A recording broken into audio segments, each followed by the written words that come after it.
With over 200,000 kilometres of highway across India, it's not surprising that quite a few of those roads hold a reputation of being haunted. Every state, and there are 29 of them, boasts of at least a handful of highway stretches where locals will discourage you from travelling late at night, or stopping for gas, or offering a lift to strange, lonely women walking by the side of the road dressed in white saris. In other parts, superstitious practices have taken grip, mostly to please the gods that protect travellers, but also to placate the angry spirits. You are told it is essential that you stop by the large mound at the 5th turn, down the Kasara Ghat, and offer your prayers before driving on. Or you are told that you must keep driving on the Eastern Express Highway, even if you hear your name being called out. Or a simple advice of not carrying any meat in your vehicle when you're driving the Kasidi Road, which may incite unwanted hungry guests into your car. After a while, it gets hard to separate the real stories from the many myths. As they get repeated, nevertheless, over and over again around the campfire tales, generation after generation, many details are altered, enhanced, blurred, until you can't remember the important parts of them. Things that may very well save your life. Such as when driving down the long, dark and lonely stretch of the Bhatta Road. Was it a woman dressed in white that you had to watch out for? Or a young bride in red bridal attire? As hard as I tried to remember the old stories that my grandmother had told me of the haunting of this road, the details eluded me. After a while, I stopped trying to remember, and I just pulled myself backwards to further sink into the passenger seat of my friend's extremely sturdy, made-for Indian roads Bolero that could easily seat an extended family. But today, it was carrying just the 4 of us. My childhood buddies, Hitesh, who was driving, and Bobby and Sonny, who were dozing in the middle seat. And our luggage took up some of the space in the seats at the very back.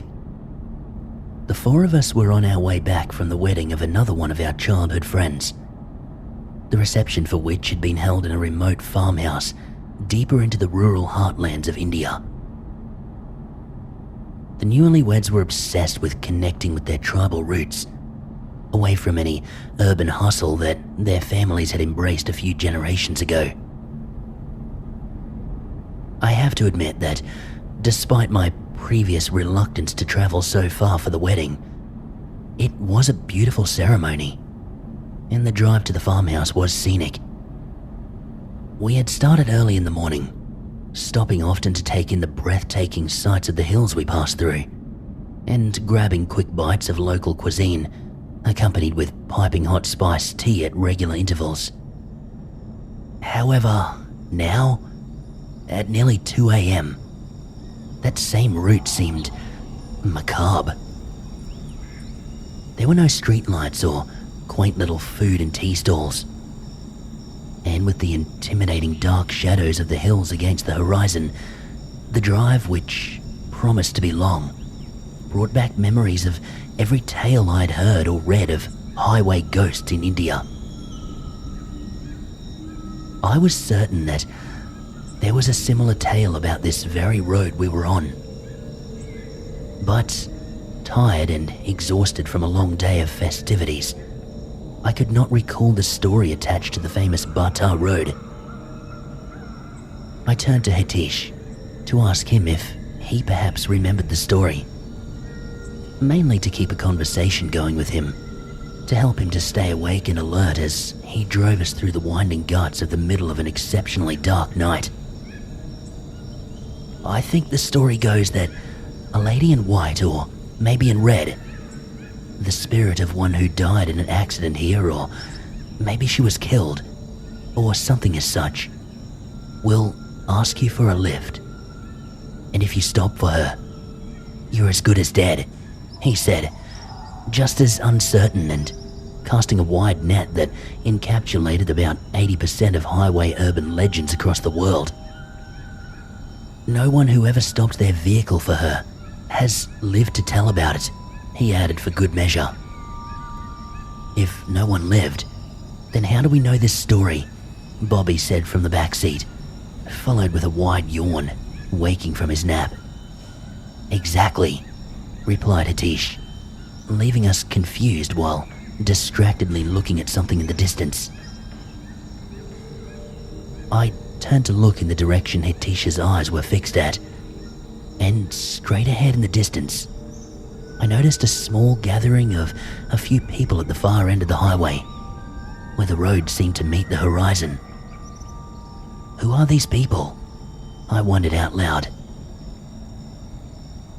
No one answered my rhetorical question, but all of us, including Sonny, who had woken up with our chatter by now, were fixed staring at the road.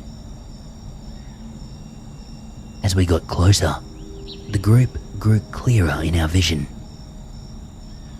About 3 people, 2 men and 1 woman who seemed to be overdressed for her surroundings.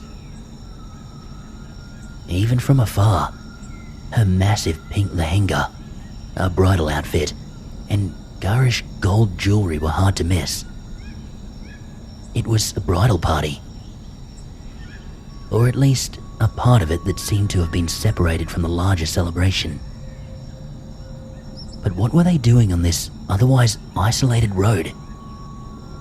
With thick forest on one side and an extensive desert stretching for miles on the other, it hardly seemed like an appropriate place for any hitchhikers, let alone a bride and her wedding party. "It seems they're asking for a lift," Hatish said. "They seem like they're lost. Maybe we should stop and help them." The ever-generous soul added, "No way, man. Haven't all the highway ghost stories taught you anything?" remarked Bobby. "Lingering spirits with unfulfilled desires, brides who died on their wedding nights. They haunt such roads, waiting for travelers just like us. But it's not a single woman as in those stories. It looks like a family. They need our help," Hatish tried to reason. Sonny added in agreement with Bobby. "Maybe they are dacoits. This part of the world is known for these things," he said. "Oh, come on. You don't really believe in that stuff," Hatish retorted. We had less than 45 seconds to decide whether we would stop for the lost bride and her family, and everyone turned to me to weigh in. As the eldest in our group, I often ended up being the person breaking up deadlocks. I voted that we show compassion to these likely lost travelers. I wasn't sure I believed in the ghost stories, but I certainly was sure that they were not dacoits. Something about the way they stood there, helpless and scared, told me that they truly were lost.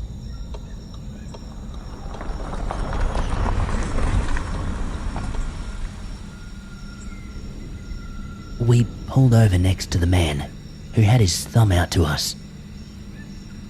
I noticed a wave of relief wash over their faces as we stopped. The men were also dressed in fineries, expensive clothes and jewelry. This was definitely a wedding party. "Thank you for stopping," the oldest of them said to Hatish. "We were taking my daughter here to her wedding in the next village, but our car broke down a few miles down the road. We have been walking for hours, but not a single vehicle has passed us," he said. I thought it was odd, because although the road was largely isolated, quite a few cars and trucks passed us by, and I was sure there was no other detour along the way. Anyone passing by surely would have seen the family by the side of the road. Our Bolero was large enough to fit the three of them in the very back seats, behind Bobby and Sonny. Being the gentleman he is, Hatish even offered my driver's side seat to the bride, but she declined, choosing to join her wedding party at the back.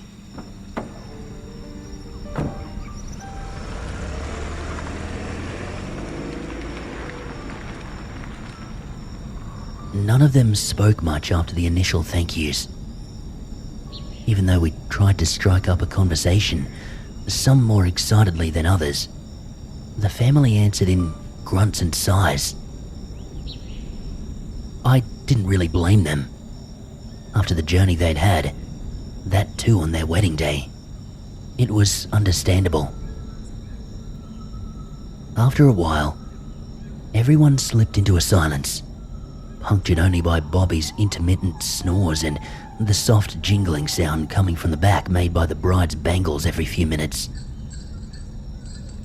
It was kind of nice, kind of calming, lulling me off to sleep.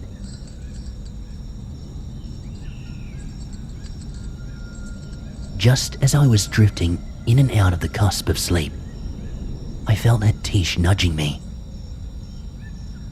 I turned to him, only to see an absolute look of terror on his face, which had been drained of all color. Before I could say anything, he hushed me with one finger on his lips and the other hand struggling to keep the steering wheel steady. Shh. After a few seconds of what seemed like he was trying to catch his breath, he muttered very slowly, "Don't look back."